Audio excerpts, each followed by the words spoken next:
इस गणतंत्र दिवस परेड के जो मुख्य अतिथि हैं राष्ट्रपति प्रबोवो सुबियांतो, देखिए किस गर्व से वो सल्यूट कर रहे हैं, क्योंकि ये उन्हीं की सेना है। उन्हीं की सेना का ये पहले मार्चिंग कंटिंजेंट और उसके पीछे उन्हीं का बैंड।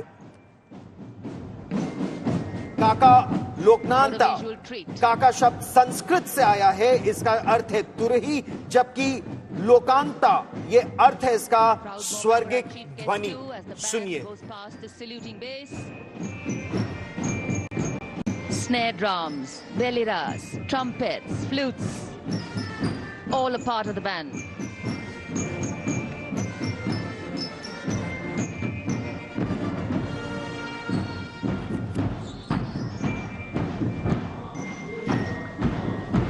अलग अलग देश में परंपरा भी बदल जाती है। इंडोनेशिया का ये मार्चिंग दस्ता जो मार्चिंग बैंड है जो आगे बढ़ रहा है, उसमें आप देखेंगे कुछ शेर के मुखौटे, कुछ और अन्य ऐसे मुखौटों के साथ वो आगे बढ़ रहे हैं। उनके पीछे जो है ये इंडोनेशिया राष्ट्रीय सशस्त्र बल यानी कि जो कंबाइंड आर्म्स है उनके सारे, उसके 152 कर्मियों की मार्चिंग टुकड़ी है। ये एकता और शौर्य का यहाँ पर प्रदर्शन कर रहे हैं और साथ ही भारत इंडोनेशिया दोस्ती का भी।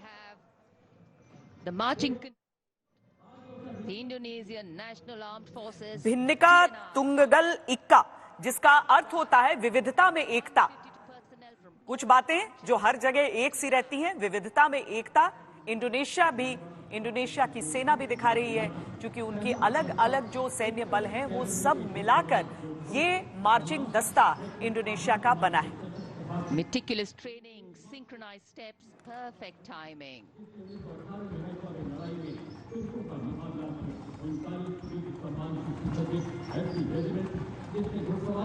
And now approaching the saluting base, we have the first army पथ पर तो इस समय जो मार्चिंग दस्ता या यूं कहे दुनिया की इकलौती horse cavalry 61 cavalry, lieutenant Ahan Kumar उसकी कमान कर रहे हैं। हाइफा डे ये मनाते हैं। जो प्रथम विश्व युद्ध हुआ था उसमें 1918 में तुर्कों की सेना पर घुड़सवार दस्ते ने जबरदस्त हमला किया था।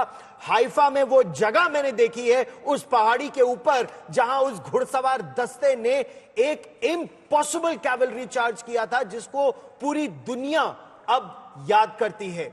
वही 61 कैवलरी, दुनिया की एकमात्र हॉर्स कैवलरी, इस समय कर्तव्य पथ पर। अश्वशक्ति यशोबल इनका आदर्श वाक्य है, यानी अश्वशक्ति ही सदैव सर्वोच्च है। इसके बाद मार्चिंग दस्तों के लिए थोड़ी सी आपको प्रतीक्षा करनी पड़ेगी, क्योंकि उससे पहले आपको मैकेनाइज्ड दस्ते का रूप दिखेगा। यानी सबसे आगे जो आप 61वीं कैवलरी इस समय देख रहे हैं, जो अश्व शक्ति देख रहे हैं, इसके पीछे टैंकों की शक्ति। वैसे दूसरे हिसाब से कहें तो जो हॉर्समैन थे भारत के वो सब टैंक मैन ही हो गए। इसीलिए वहां आज भी जो आप जो उनके अश्वों के हिसाब से जो सवार कहे जाते थे वो टैंकों पर भी उसी हिसाब से कहे जाते हैं। वही उनका डेजिग्नेशंस भी रहता है। गौरव, बिल्कुल सही कहा श्वेता। T90 टैंक आपको उसके पीछे दिख रहा है। वो दस्ता जब पीछे से गुजर रहा है तो भारत का ये मैकेनाइज्ड दस्ता जो विजय या वीर गति के उद्घोष के साथ आगे बढ़ता है। T90 tank Bhishma Hunter killer tank इसे कहा जाता है। इसमें 125 मिलीमीटर की स्मूथ बोर गन है, इसमें 12.7 mm की कोएक्सियल गन है, इसमें एंटी एयरक्राफ्ट गन है। ये पानी के नीचे भी वार करने में सक्षम है और इसीलिए यह भारतीय सेना का मेन बैटल टैंक है T90। और ठीक उसके पीछे टैंक किलर्स आप देख रहे हैं, ये नाग मिसाइल है, नाग एंटी टैंक गाइडेड मिसाइल। ये आर्मर्ड पर्सनल कैरियर पर लेस है। ये 5 किलोमीटर तक अचूक वार करने में पूरी तरह से सक्षम है। ATGM anti tank guided missile. Shweta, और आज मिसाइलों की एक पूरी फहरिस्त यहां पर कर्तव्य पथ पर आने वाली है। आप इसके साथ ही उन अलग अलग वाहनों को भी देखने वाले हैं जो भारत की इन्फेंट्री के लिए, भारत के सैनिकों के लिए बेहद महत्वपूर्ण है।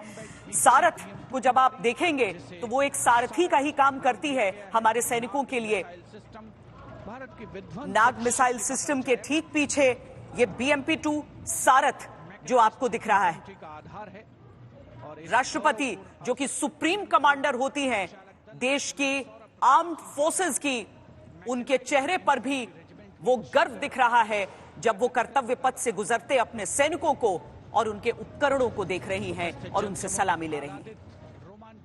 और ठीक उसके पीछे जो 6 हथियार आप देखेंगे एक साथ तीव्र घातक प्रहार करने में मेड इन इंडिया की शक्ति अगर आप देखें तो चेतक, महाराणा प्रताप का चेतक तो आपने देखा था, हाई ऑल्टीट्यूड में इस चेतक को देखिए घातक प्रहार करने में पूरी तरह से सक्षम। ये छवि जो 6 है, Kapidhwaj specialist monitoring mobility vehicle है, कपिध्वज लाइट स्पेशलिस्ट व्हीकल है, Bajrang vehicle mounted infantry motor vehicle, Airavat ऐतिहासिक नाम लेकिन सामरिक क्षमता 21वीं सदी के युद्ध के लिए पूरी तरह से सक्षम है। ये सभी कपिध्वज स्पेशलिस्ट मोबिलिटी व्हीकल है, यानी पहाड़ों में जाना है, रेगिस्तान में जाना है, इसके चौड़े पहियों को देखिए, तेजी से ये सेक्शन को ले जाने में सक्षम है। श्वेता, गेम चेंजर्स होते हैं सरहदों पर, और भारत की जैसी सरहदें आखिर किस देश की हैं जहां पर अलग अलग तरह की आपको भूगोल दिखेगा वहां का, उनमें आपकी सहायता करते, आपका सहयोग करते ये सभी वाहन। और सबसे दिलचस्प तो यही है कि उनके अंग्रेजी नामों को नहीं बल्कि जो भारतीय नाम है उनके, ताकि बच्चा बच्चा समझ पाए कि इनकी भूमिका आखिर क्या होगी उन सभी इलाकों में जहां पर सैनिकों के चलने में मुश्किल है, जहां पर गोलियों से भी आपको एक कवच चाहिए, वहां पर ये वाहन बेहद निर्णायक होते हैं जो अपने आप में आ रहे एक तरह से एक चलता फिरता बंकर है। आप इस वाहन को देखिए बहुत ध्यान से, ये जो ऐरावत है, ऐरावत इंद्र का वाहन माना जाता है, नंदीघोष भगवान शिव का वाहन माना जाता है, और वो इस समय बिल्कुल सलामी मंच पर आपके सामने है। और ठीक उसके पीछे वो मिसाइल जो विश्व में भारत का नाम कर रही है, BrahMos supersonic cruise missile, 400 kilometre तक अचूक वार करने में पूरी तरह से यह सक्षम है मिसाइल, जो भारतीय सेना, नौसेना, वायुसेना इन तीनों के साथ साथ अब मलेशिया के बाद इंडोनेशिया में भी जा सकती है। और ये जो 344 मिसाइल रेजिमेंट है वो ब्रह्मोस समूह का सबसे युवा रेजिमेंट भी है। 2015 में इसे स्थापित किया गया था और आज देखिए केवल 10 साल और कितने गर्व से ये अपनी ताकत को प्रदर्शित करते हुए कर्तव्य पथ पर जा रहे हैं। ये मिसाइल सुपरसोनिक, सटीक बिल्कुल, और इसीलिए भारत में उपयोगिता तो है ही, पर जैसे, और आप देखिए पिनाका, शिव के धनुष, भगवान शिव का वो धनुष जो अचूक वार करता है। इसके बारे में आप 3 चीजें याद रखिएगा। ये 72 रॉकेट हैं जो एक के बाद एक निकलते हैं, 75 किलोमीटर तक 40 सेकंड में जो अचूक वार करने में ये सक्षम है। दुश्मन बच नहीं सकता, दुश्मन के टैंक हो, दुश्मन का तोपखाना हो, दुश्मन का कोई स्ट्रेटेजिक एसेट हो, एक बार में पिनाका उसे पूरी तरह से, भगवान शिव का धनुष उसे ध्वस्त करने में पूरी तरह से सक्षम है। अच्छा, आप विरासत की जब बात करते हैं तो धृतराष्ट्र को युद्ध के मैदान के बारे में जानकारी दी थी संजय ने, और वही संजय अब कर्तव्य पथ पर।